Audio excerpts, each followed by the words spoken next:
يعني إذا ما كانوا المعروكات هيك طرايا وطيبين، لأ بلا هون أحسن، يسعد أوقاتكم يا رب، خليكن معي. اليوم معنا معروك طري وقطني بطريقة سهلة جدًا، معروك خفيف مثل الغيم وريحته بتفتح النفس، مثالي جدًا جدًا مع فنجان القهوة بعد الإفطار أو كاسة شاي، انتو شو بتحبوا؟ خلونا نشوف مع بعض كيف بنعمل معروك ناجح وطري خطوة بخطوة. أنا كتير بسيط وسهل. ضفت بيضتين، ظرف خميرة، معلقتين سكر، إذا عندكن عجانة وإذا ما عندكن فيكن تعجنوه على الإيد. هون عم ضيف أنا نص كاسة زيت تقريبا مثل ما لكم شايفين، وكاسة حليب دافي،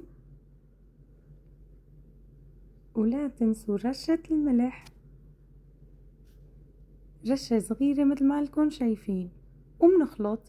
هون انخلط العجين كتير منيح، وبلشت ضيف الطحين شوي شوي وأنا عم بخلط. هاي بحسها أنجح طريقة.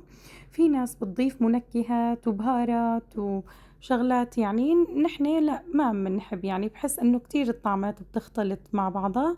طبعا هاي المنكهات انتو بتختاروها، في ناس بتحب تضيف ينسون شمرة وهيك هدول القصص، يعني هدول البهارات.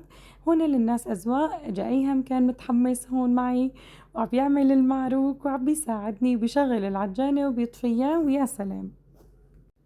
طبعا عم بيطفي وبيشعل بالعجانة، بس المهم انه كان مبسوط وحاسس حاله انه هو عم بيساعدني. وهي ايهم افندي مبسوط.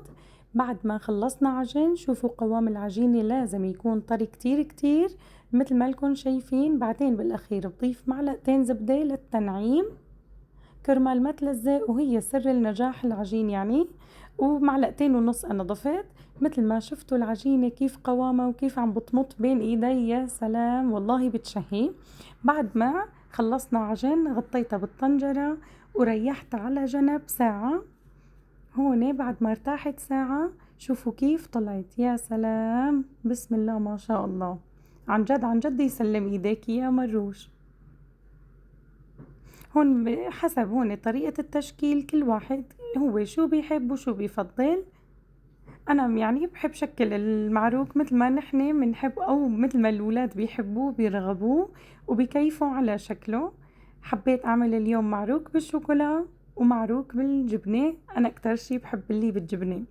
استخدمت جبنة موزاريلا للحشوة وشوكولا نوتيلا للحشوة كمان. طريقة التشكيل فيكن تشكلوه بهذا الشكل سهل وطيب وسريع، وفيكن ترجعوا لطريقة الكرات بدون ما تستخدموا شوبك وشغلات وهيك تتلبكوا. يعني أنا حبيت أغير شكل، مرات بنساوي راس كبار ومرات بس أكتر شكل يعني نحن منفضله ومنحبه وبيكون هيك صغير والولاد بتفرح عليه إنه بيكونوا راس صغيرة بين إيدينا. شوفوا قديش سهلة العجينة وطرية وعم بتلف معي ما شاء الله. يعني أنا جربت كتير وصفات، أكتر وصفة اعتمدتها وحبيتها هي هاي، سهلة وبسيطة وبدون تعقيد أبدا، والعجينة بتطلع واو. خلصنا تشكيل أول قرص بنقول مبروك، بنجي على القرص التاني. بس عن جد كان شغل العجينة ولا أسهل والله، يعني كم دقيقة كنت مخلصة تشكيل الصينية. وبعد ما نشكلهم كمان نتركن على جنب، هي نقطة كتير مهمة، نتركن على جنب كمان 45 دقيقة لحتى ينفشوا يرتاحوا وترتاح العجينة. هي بتكون سر الطراوة يعني والطعم الطيبة. يعني بدون ما ترتاح العجينة بعد التشكيل ما بينجح معي، ما يعني بتحسوا الطعمة أبدا مو ظابطة. شكلنا كم قطعة بالشوكولا وهلأ جينا على تشكيل الجبنة. أنا شخصيا ما بحب القطعة المعروك تكون رقيقة كتير، بحسها إنه بتمكن على الخبز، فبحب أخليها فيها شوية سماكة ومثل ما بيحب حمودة على التمام. وهون مثل ما خبرتكن أنا بحب استخدم جبنة موزاريلا لقلب حشوة المعروك، بحسها بتطلع أطيب شي وما بتروح طعمتها بعد الخبز.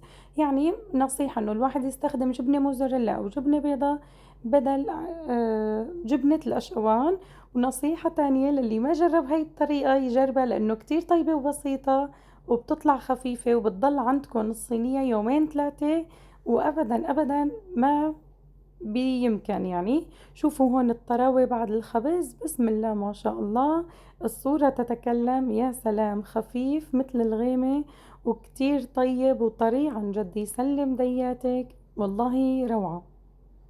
شوفوا شوفوا، يا سلام، أنا هون عم بتغزل بالقطعة. يا سلام، خلص الكلام، والله الصورة تتكلم. خلونا نتفرج شوي. ما شاء الله. بعد ما طلع من الفرن زينته بجوز هند، وحطيت هيك معلقتين 3 قطر فوقه، ما كترت. وشوفوا طريقة الخبز، حطيت الصينية من تحت على درجة حرارة 190، وخليت عيني عليه لحتى استوى حسب كل واحد حماوة الفرن عنده. دهنت وش المعروك ببيضة ومعلقتين حليب ومعلقة صغيرة نسكافيه كرمال تعطي هاللون الحلو وتروح الزنخة. وهذا كان كل شي لليوم، بتمنى يعجبكم الفيديو. لا تنسونا من اللايك والشير، تذكرونا بتعليق حلو، ومنشوفكم فيديو جديد. باي باي.